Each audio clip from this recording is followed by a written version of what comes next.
were all just playing and doing whatever, and we started getting the really bad smell. And when I turned around, not even 10 feet from me, it was standing there, and it was huge. The fear kicked in, and I ran.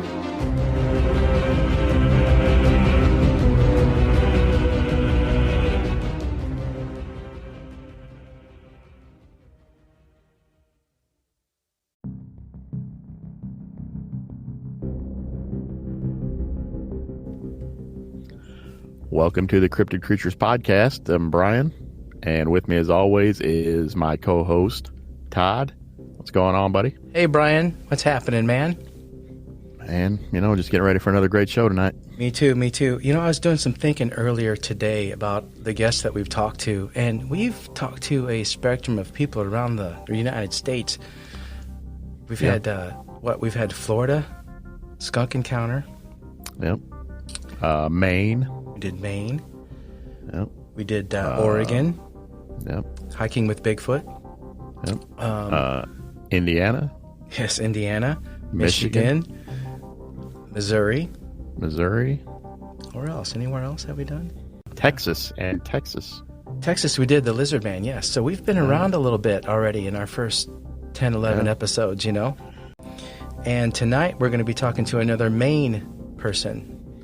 Apparently there's a lot of Bigfoot area up in Maine up there. We talked about how wilderness... Yeah, that sounds like a hot spot up there. So how much wilderness was up there and all that stuff. Yeah, a lot more than I thought there was. Right on. So I think we got a good show and good encounter for the folks tonight on the show. Yeah, it sounds like it. So I'm excited about this one. Appreciate all the listens. It's funny because I was listening to an episode, Brian, today that we just released and said we were at 1,000 listens when really we're at 2,000. So as we release the episodes, our listens grow. By the time they get out, we're way more than what they say. So I think we're close to 2,000 now. So yeah, yes we are. We appreciate everyone listening and the support for sure. Heck yeah, man! It's just blowing our mind how much you guys are really enjoying the show and the numbers that we're getting. We had no idea it was going to go this big this fast. No, we didn't. Thank you all. Thank you all. Yes, thank you all. And keep on listening and share with your family and friends as well. And absolutely. Help keeping us grow. We're going to have a website, some merchandise coming out really soon. So hope to just share this with everybody. A lot of stuff coming down the pipe. Absolutely. For the old cryptid creatures. Absolutely. We may get in some video. You never know. Some documentary here. So. Yeah. We'll talk about that coming up in a later episode. But you know what, Brian? We got to quit rambling. Once we hammer out the details. Right. Yes. We got to bring our guest on. Yep, let's do this. We got Janelle tonight. Janelle comes from Maine. She's going to talk about her encounter.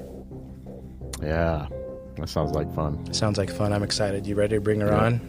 Yeah, I'm ready. Let's do this. All right, let's do it. Here we go. Janelle, welcome to the show. Thanks for coming on. Nice to be here. Yeah, thanks for coming on and doing this. Appreciate you coming on so much. Yeah. So Janelle, you come from Maine. Yes. We had a guest on earlier, Michael, who you know. You guys are on a Maine Bigfoot Foundation together, Facebook page. But you've had some encounters and a couple things happened, but you had a Maine encounter, no pun intended. Your Maine encounter was when you were 10 years old. But encounter in Maine. Right.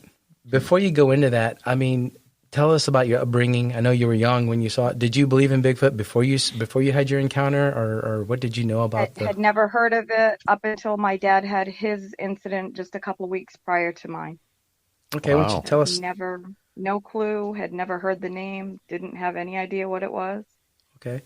Why don't you tell us about your dad's encounter before we go into yours? Dad worked in the woods. He worked in different locations. He would be in a certain part of the state during a certain time of the year, and then as the weather would dry up, he would move to a different location. And when it was time to cut firewood for the house, he would do that on the hill behind our house. And he was up there on his skidder. His brothers had been up there working with him in the morning, they had come down. He decided to cut a few trees down and then head for home.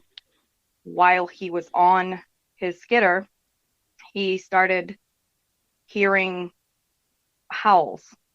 So he stopped the skidder and he saw it walking around in circles, around and around him. It kept screaming, howls. He kept saying it was making a sound like, hey, hey, hey. And then when he didn't get down, it started throwing rocks at his skidder. One of them big enough to dent the top of the hood on the skidder. Wow. He, at that point, got nervous, which in my entire life, I had never seen him scared of anything. He grew up in the woods, spent all his time in the woods. When he came home that day, I had locked the front door, which I never did. And he got to the door and he busted the door to get in. Wow. Because he was so scared of whatever was following him.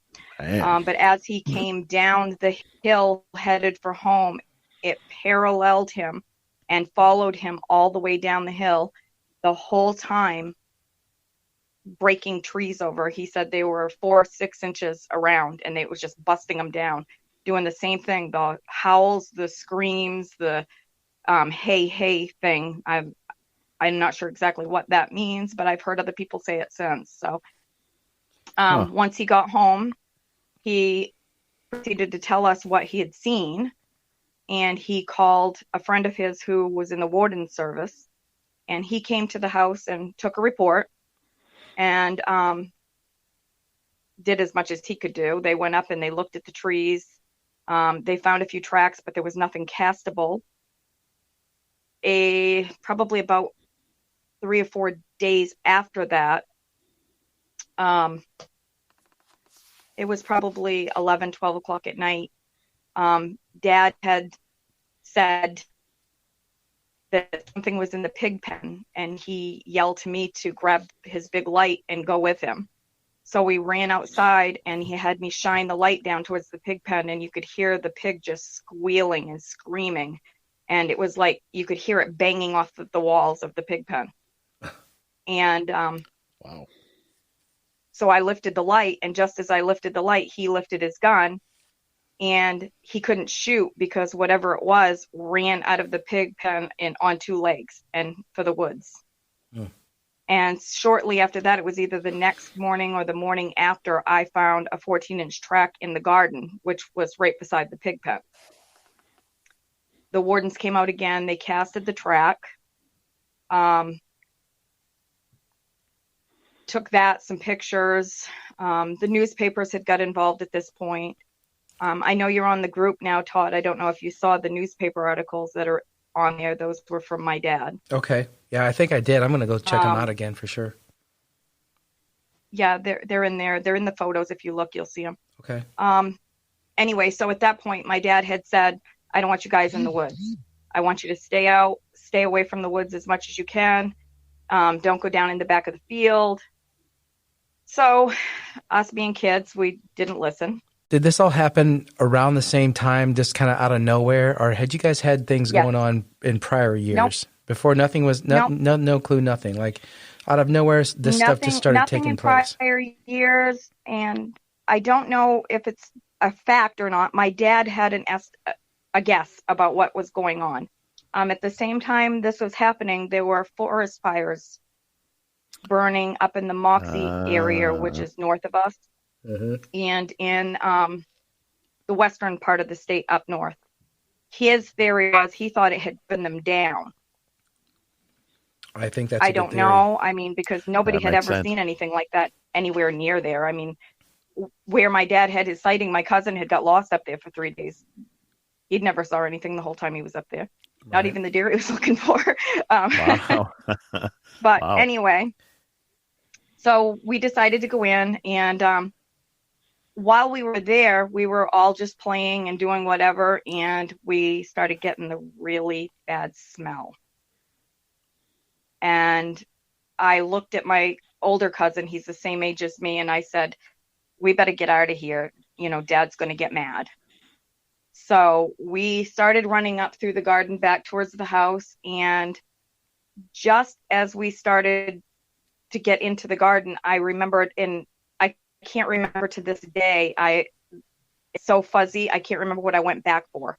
I went back to grab something I had left, and I went in, bent down and picked it up, and I heard like a little snap behind me. And when I turned around, not even 10 feet from me, it was standing there, and it was huge. I mean, when I say tower over me, granted I was small and I was only 10, but it was so big. It had to have been at least 7 or 8 feet tall. So you guys were playing. You guys were playing in. You said there was a cabin back there that you were playing in. Well, it wasn't a real cabin. It was just like a area in the woods where there was no leaves no grass or any weeds or anything growing. So it was all bare. Okay. It was a just empty spot in the woods, and we called it our cabin. Okay, gotcha. Oh, okay. So you turn around and you see this thing standing there 10 feet away. What's it doing? What's it look like? What's going on? Well, people have asked me so many times what it looked like, and the only thing I can tell you is that its fur was multicolored. It was long. It had the flat nose, dark skin on its face, like leather, withered. It's like really wrinkly. I remember that so clear. And it looked just like the Patterson film as far as body shape, but the fur color was completely different. It was longer. It was just all multicolored. It was gray and brown and black and red, all just mixed together. Like it was older. That's all I could think of, is it was old, because it just stared at me. And I stared back at it for a few minutes, and then the fear kicked in and I ran. It never tried to chase me. It could have got me in one step, but it didn't even try. It didn't come out. I never saw it come out behind me into the field, anything. It must have gone back where it came from. I don't know. Did it look more like hair or fur? It looked like hair. All right. It was long hair. What was its facial expression? Was its mouth open? Was it just No, it was just as calm, and just its mouth was closed, and it just stared at me. What did the eyes look like? Sorry. Honestly, I can't tell you. I think by the time I looked at it and it was looking at me, that's when the fear kicked in. It was a matter of seconds, honestly, just seconds. Wow. Just enough so that parts of it were in my mind, and I still dream about it. I just. Do you think it looked I can't tell you what the eyes looked like. Do you think it looked more human-like or more gorilla-like? More gorilla-like. Okay. Yeah, it definitely didn't look like a person. I think I say that, but it's more just because I think the nose and the way the face was shaped. The face was very long. It did have the concave head, I can tell you that. I say I didn't see a neck. Because that's, to me, it didn't look like it had a neck. It just looked like it went right straight to its shoulders. Right. I don't know, So after you ran back, just a 10-year-old looking at it. Right. Right. After you ran back to the house, what'd you do? I went to my dad. I told him by this point, the newspapers had gotten hold of him, and people had started making fun of him. Somebody had posted a sign. I don't even remember what it said. Bigfoot lives here or something, near our road. And they had ridiculed him so badly that when I went and I told him, he said, "You shut your mouth. Don't you ever tell anybody what you saw. Ever." That's just crazy. And he said, "I'm talking about your mother, your sister, everybody. I don't want anybody knowing about it." And I never did until I got married. And then I told my husband. Wow. And then I saw my cousin, who was in the woods with me, probably 4 or 5 months ago. And he reminded me of soon after that, there was a day that was really, really foggy. You couldn't see hardly 20 feet up the road. And the road that I was on, that we grew up on, you were lucky if you saw a vehicle come by once a day. Mm-hmm. And so we used to play in the road all the time. And we had been out in the road when we were skateboarding and doing a bunch of other games in the road. And I had gone back into the house, and all the kids came running in saying that there was a bear crossing the road. And my cousin Bobby said to me, like I said a few months ago when I saw him, he said, "You do know that wasn't a bear that day." And I said, "What are you talking about?" He says, "Remember the day that Danielle said that the bear crossed the road?" And I said, "Yeah." And he said, "Well," he said, "it walked on two legs." And he said, "And it was moving pretty fast. And it went up the hill on the other side of the road on two legs." And I said, Wow. "So they saw it too. They just didn't realize at the time that's what it was they saw." And when was this compared to your sighting? How much time? About 2 weeks later. Oh, okay. Did anything happen after that? Yes, actually. Okay. Really? About the same time as my sister had saw what they thought was a bear, my uncle, who was in his 80s at the time, was coming to the house to visit. And his wife, who was really frail and not supposed to drive, was driving when they pulled in the yard, and she was going so fast that she almost hit my dad's car. Oh. And so my dad ran out and was like, "What's going on?" And she's like, "Something happened down the road." And Dad's like, "What do you mean something happened?" And she's like, "We saw something." And they had to carry my uncle in the house. He ended up having to go to the hospital after because they thought he was having a heart attack. Oh my gosh. But down the road from our house, trying to think how many miles it would have been, probably 4 miles down the road, there was a big open field. And as they were driving to the house, they saw it standing in the field. And they said it was bending down and grabbing dandelions and sticking them, stuffing them in their mouth like it was eating. Wow. So my dad went back with my aunt so she could show him where it was. And they looked at the spot, and it looked like it had been there for quite a while. It was all the dandelions and stuff were all matted down. And he said the smell was so horrible still. They couldn't believe how bad it stunk. Janelle, And can you 2 days describe after that, the smell that you smelled when you were 10 years old and had your encounter? it was horrible. It was a smell of like skunk, something dead, garbage, all mixed together. It was just awful. I've smelt bear. I've hunted with my dad. I trapped with my dad.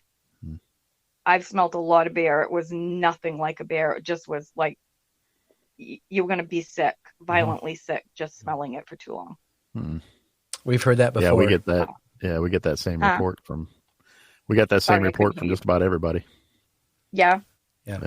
Garbage, wet dog. Just foul. Dead body. Yeah. Yeah, that's the dead body thing with the skunk smell. And I just overwhelming. It burnt your nose. Mm-hmm. It was awful.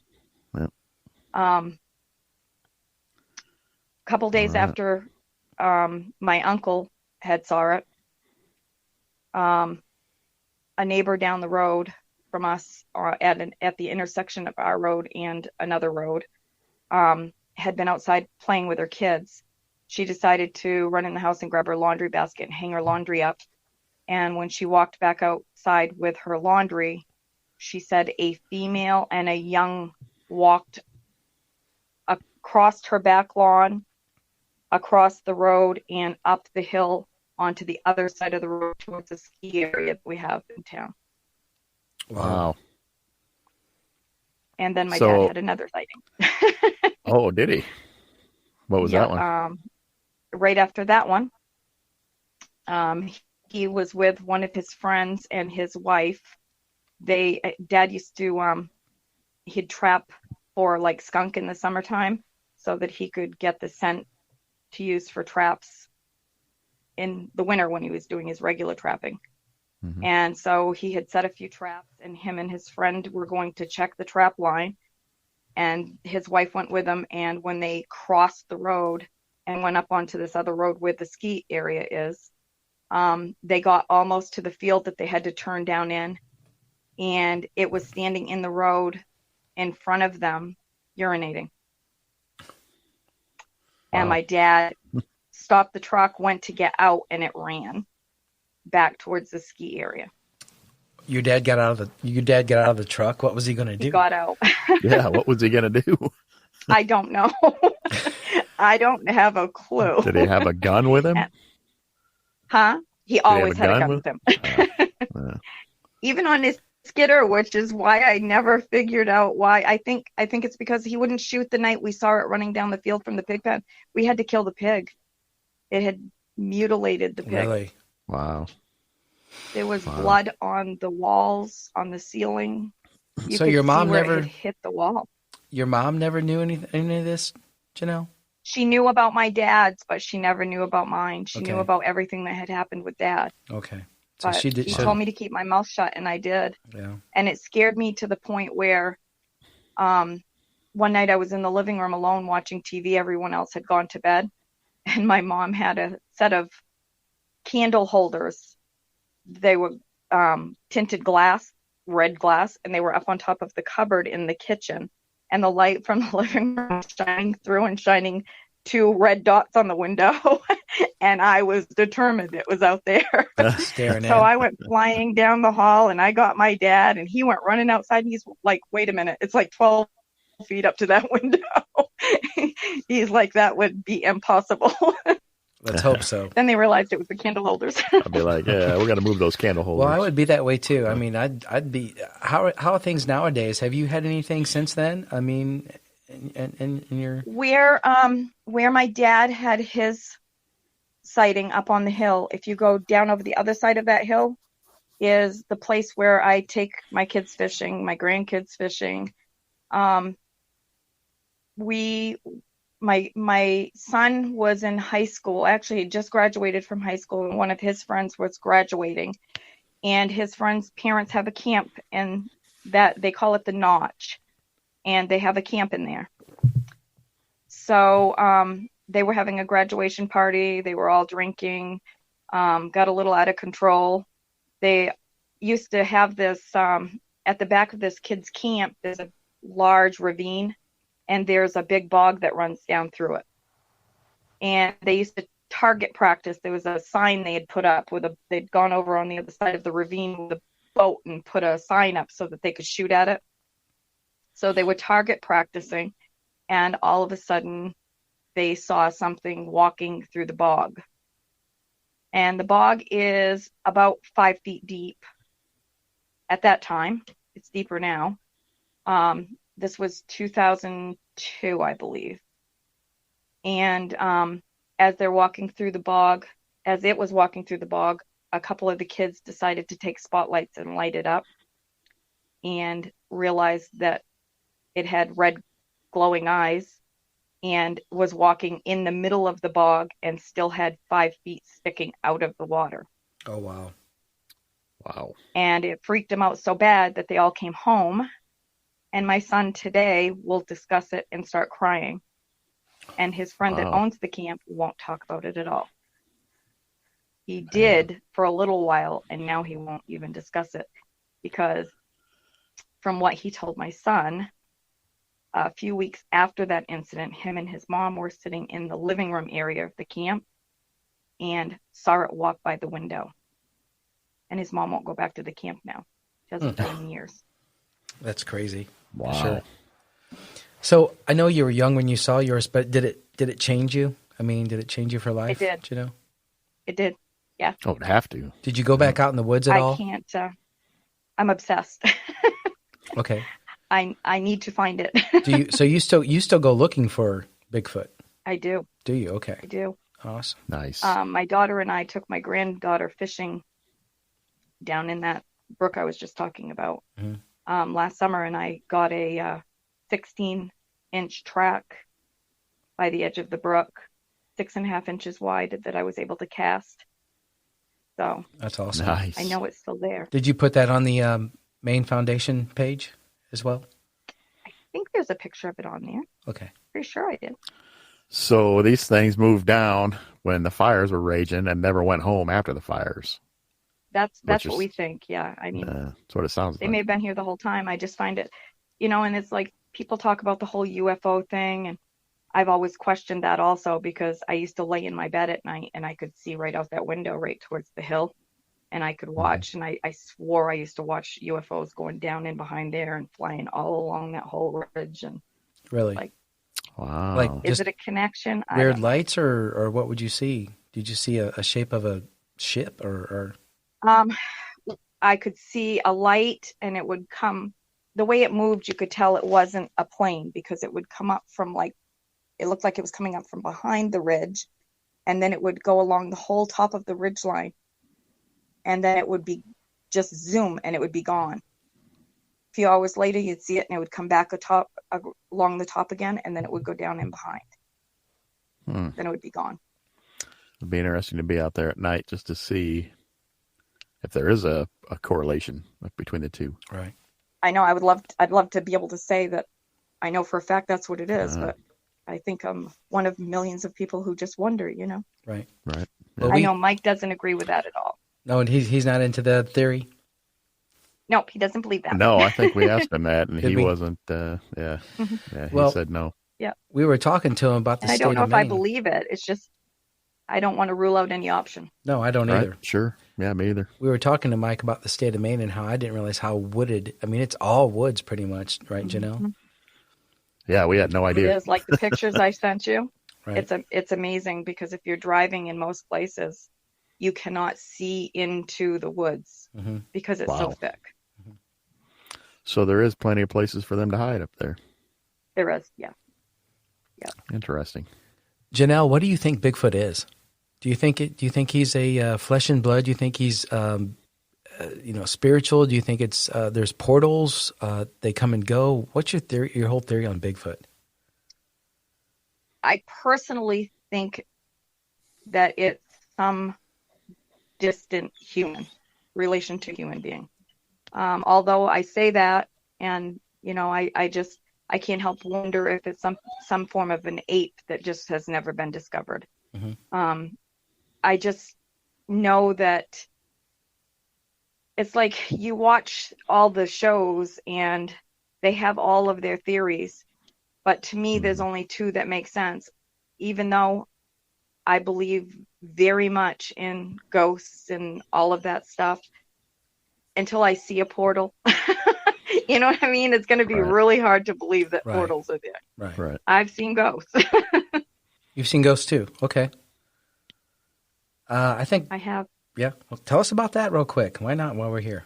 Okay. Well, let's see. The first time I saw one, I was probably 3 years old. And I had a bedroom in the house that we lived in that was haunted.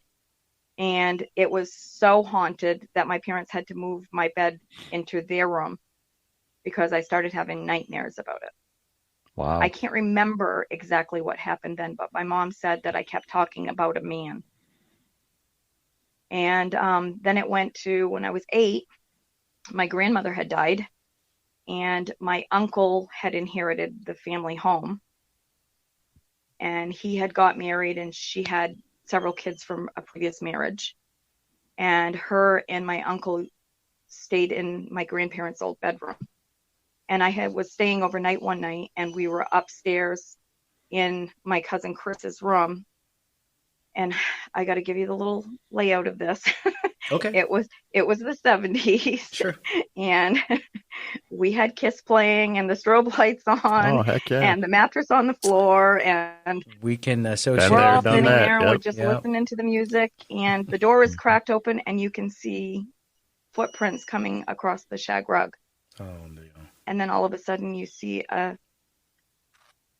thing sit on the bed. You can't see it. It just sits on the bed. Wow. So we all get scared, and we run downstairs, and we're all huddled up on the couch yelling and screaming. And all of a sudden my uncle's wife starts screaming. So we all run to her room, and standing at the foot of her bed is my grandmother's full apparition, shaking her finger at her. Because Now, let me tell letting you, you this kids woman listen to wasn't a very Kiss. nice That's lady, and my grandmother didn't like her. That story Because just a few gave me weeks later, the chills. house burnt flat. I know. I got my hairs are standing up on my That arm. just gave me chills when you told that story. That gave me more chills than the Bigfoot story, to be honest with you. Yeah, for sure. Well, let me tell you the last one. Yeah. In 1985, my husband's sister died.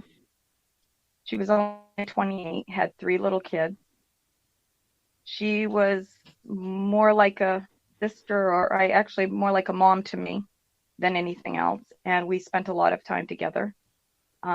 He was very close to her. And so after she had passed away, she died in May. And October was my second child's birthday, her first birthday.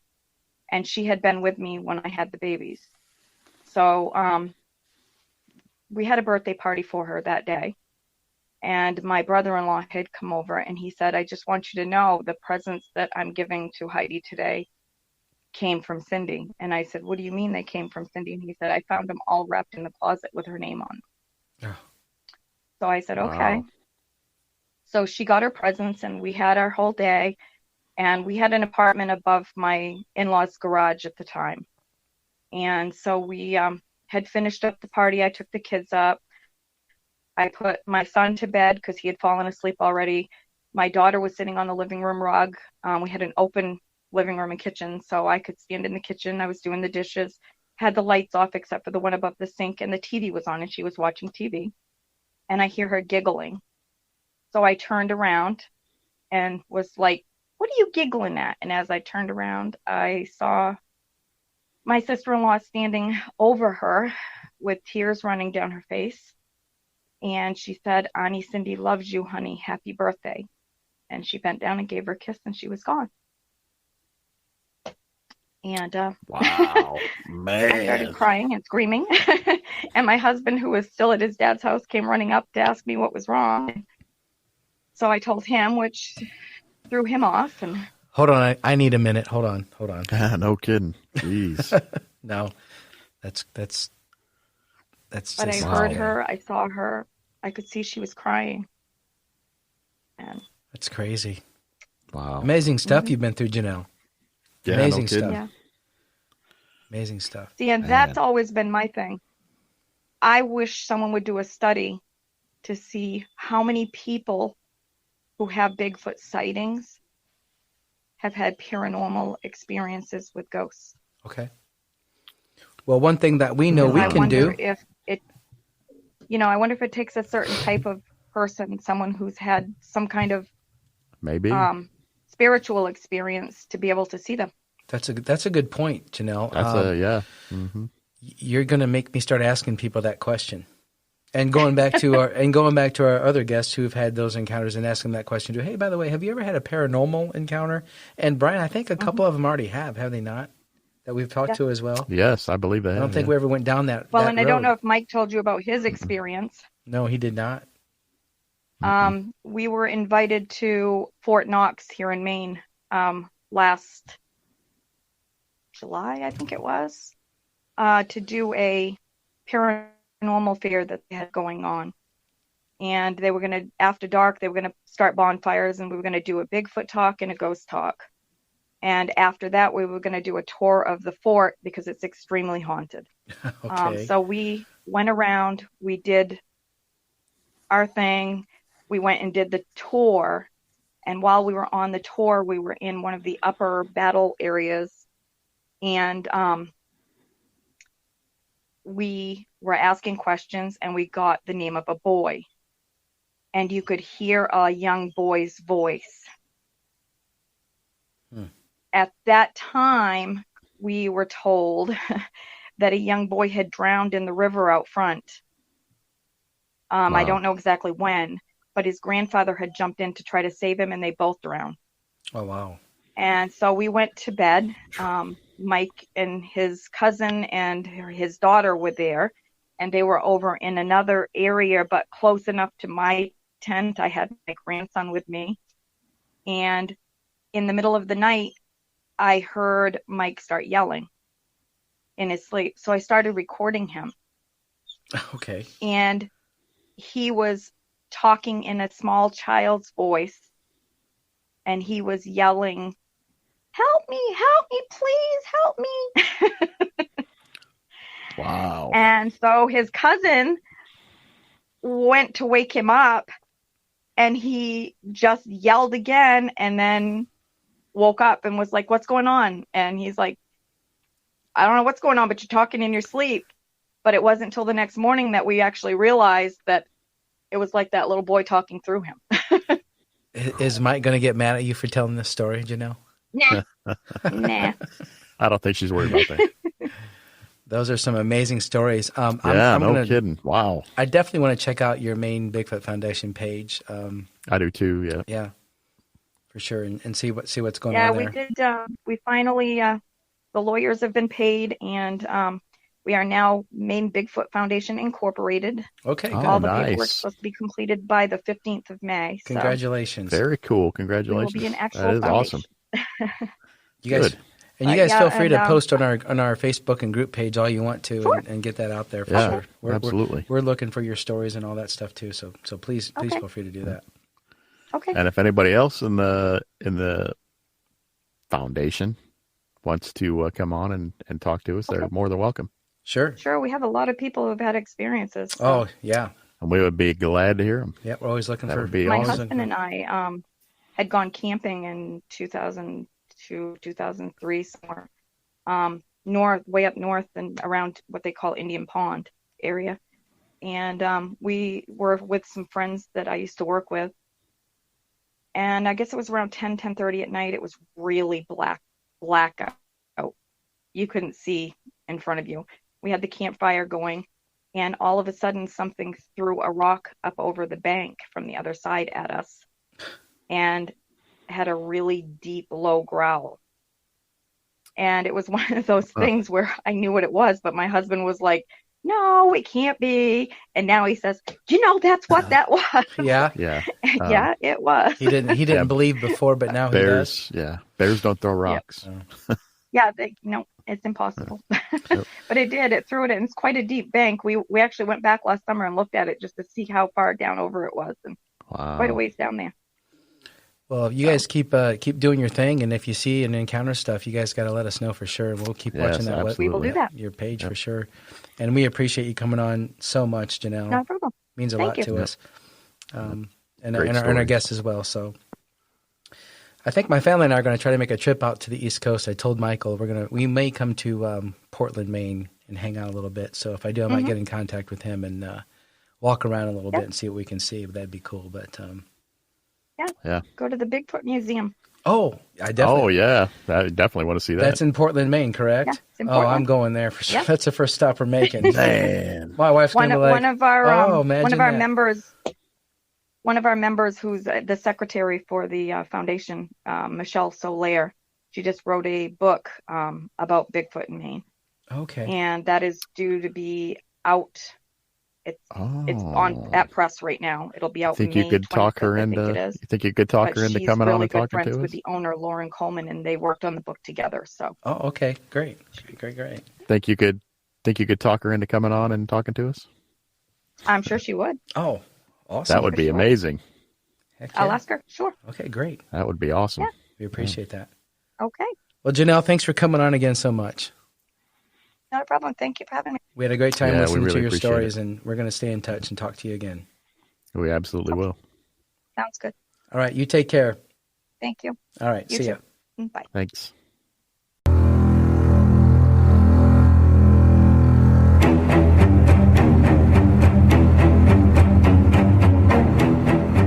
If you've ever thought about doing your own podcast, you should use Anchor. It's free, it has editing and creation tools, and you can make money at it. Download the Anchor app today or go to anchor.fm to get started for free.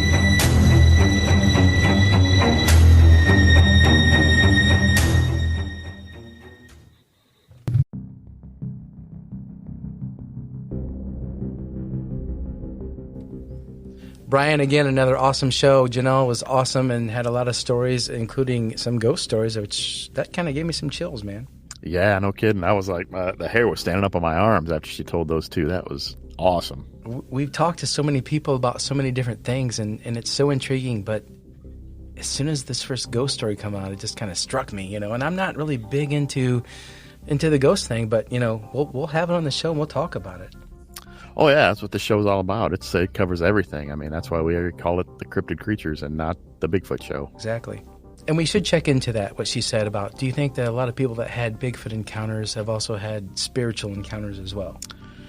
Yes, we need to look into that some more, because that made sense when she said it. I had never thought about that, but yeah, that makes perfect sense. I had neither. It would be more sensitive to that kind of stuff. We got to look at everything. We got to open every book and turn every stone. Anything we can do to find some kind of answer to this stuff, because I'm just as confused before I started this with you. Yeah, still, yeah. I mean, I thought maybe this would help us get a grasp.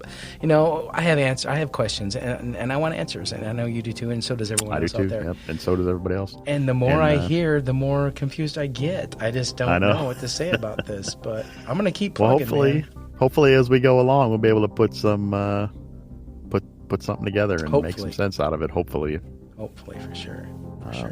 Once we get out and about and start seeing places and talking to more people, and hopefully we'll get some more. We need to get more guests on the show, and we want as many as we can. So why don't you tell them how to get a hold of us, Brian, if they want to get in touch? You can get us at info@cryptidcreatures.co on our email. You can get us on our Twitter at cryptidcreature1, no E on the end of creature. Instagram, cryptid_creatures, and on our Facebook page and group. You can find us there at Cryptid Creatures. Awesome. They can listen to us on Spotify, Google Podcasts, Apple Podcasts. I guess if they're listening to this, now on Alexa. And we're on YouTube, right? Yes, we are on YouTube. We're going to do some video down the road. Yep. And we appreciate all the listens, guys. Keep listening. Tell your friends and family. Bring your friends on. Join our Facebook page and our group page. Brian, thanks so much for taking this journey with me, man. It's been awesome so far. Yeah, no problem. It has been a blast so far. I'm looking forward to the future. Absolutely, brother. It's amazing. And I can't wait to do some excursions and some conventions, so it's going to be awesome, man. Yeah, I'm looking forward to that one in November. Right on, man. That'll be fun. All right, we better sign out. Let these people do what they got to do and get on this thing. So. Right on. Thank you all again. And once you get out and about in the woods this summer, keep your eyes and ears open. Let us know if you see anything. All right, man. Take it easy. See you next time. All right, brother.